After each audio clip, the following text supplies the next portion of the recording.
Seu garçom, faça o favor de me trazer depressa uma boa média que não seja requentada, um pão bem quente com manteiga, peço um guardanapo, um copo d'água bem gelada, fecha a porta da direita com muito cuidado, que eu não estou disposto a ficar exposto ao sol. Vai perguntar ao seu freguês do lado qual foi o resultado. E aí, bonitão, e aí, bonitona, tudo bom? Bem-vindos a mais um Historiando comigo, professor Ricardo. Vamos lá, hoje a gente vai falar um pouquinho de como esse cara, o senhor Getúlio Vargas, chegou ao poder, né? Se foi uma transição, se foi uma revolução, se foi um golpe. Vamos pensar um pouquinho sobre isso hoje. Primeiro a gente tem que entender o Brasil ali nesse período 1928-1929, tá? As oligarquias dissidentes descontentes com a falta de poder. Toda vez que a gente ouvir, né, essa expressão aí nesse período, oligarquias dissidentes, ricos proprietários de terra que não eram nem Minas nem São Paulo, e também em muitos casos nem Rio de Janeiro, né? Porque o Rio de Janeiro era a capital, mas quem mandava mesmo eram esses dois grupos aí. Burguesia industrial incomodada com a falta de investimento. Vamos lá. Não recebiam ajuda para desenvolver suas indústrias, já que o Brasil era agroexportador. A visão do brasileiro era que o Brasil era agroexportador e que a indústria era algo sem necessidade de tanto investimento. Isso revoltava muito quem era industrial no Brasil. Sociedade brasileira muito mais complexa, né? Era uma sociedade brasileira que vinha mudando muito. Você tinha agora a chegada dos italianos, dos espanhóis, que trouxeram com eles, né? Comunismo, greve, anarquismo, a questão dos sindicatos, uma série de coisas aí. E os movimentos tenentistas, né? Que foram os militares de baixa patente, sargento, tenente, capitão, que fizeram uma série de revoltas armadas pelo Brasil, né? Que desejavam acabar com os privilégios da elite e moralizar as eleições. Os dois movimentos tenentistas mais importantes são os 18 do Forte, lá no Rio de Janeiro, Copacabana, né? E a Coluna Prestes, que foi capitaneada pelo Luiz Carlos Prestes, que, diga-se de passagem, era realmente um capitão.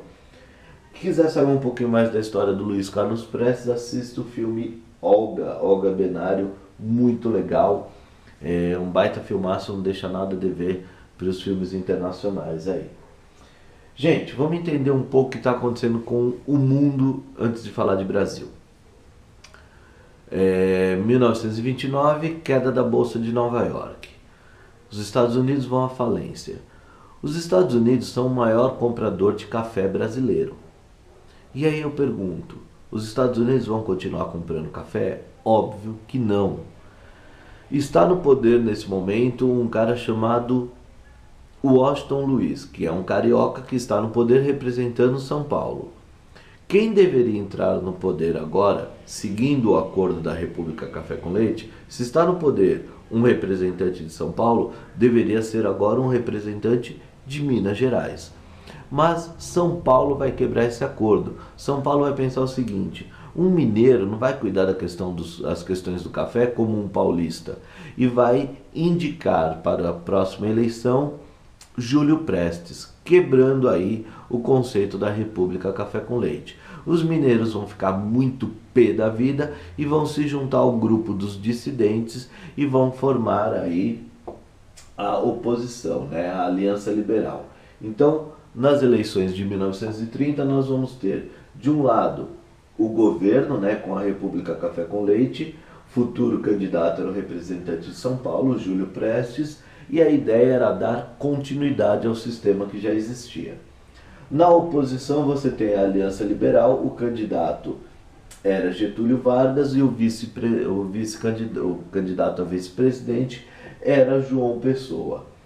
Eles queriam voto secreto, reformas sociais, anistia para os tenentes que tinham lutado nas revoluções tenentistas, certo? As eleições normalmente fraudulentas e fraudulentas de modo que a política café com leite sempre ganhasse, e quem ganha? Júlio Prestes. Júlio Prestes seria eleito o novo presidente do Brasil. Porém, vai ocorrer uma revolução. Eu coloquei aqui uma frase que eu gosto muito, né? Uma frase do João Pessoa. Prefiro 10 Júlios Prestes a uma revolução. Gente, é muito estranho, né, que o João Pessoa tenha dito essa frase, prefiro 10 Júlios Prestes a uma revolução, mas é com a morte de João Pessoa, ele morreu assassinado, mas por questões pessoais. Independente disso, a morte dele gerou-se uma catarse coletiva no país que acabou levando à revolução que faria com que Getúlio Vargas tomasse o poder.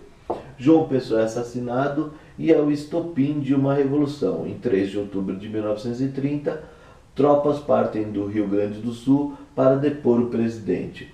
Vargas assume o poder.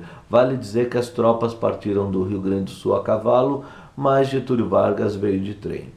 Dessa forma, eles chegaram lá e falaram para o Washington Luiz. Júlio Prestes ainda não tinha tomado o poder, ele só tinha sido eleito, quem ainda estava no poder era o Washington Luiz, e eles disseram para o Washington Luiz, você vai querer lutar, vai querer ficar no poder, vai querer fazer o quê?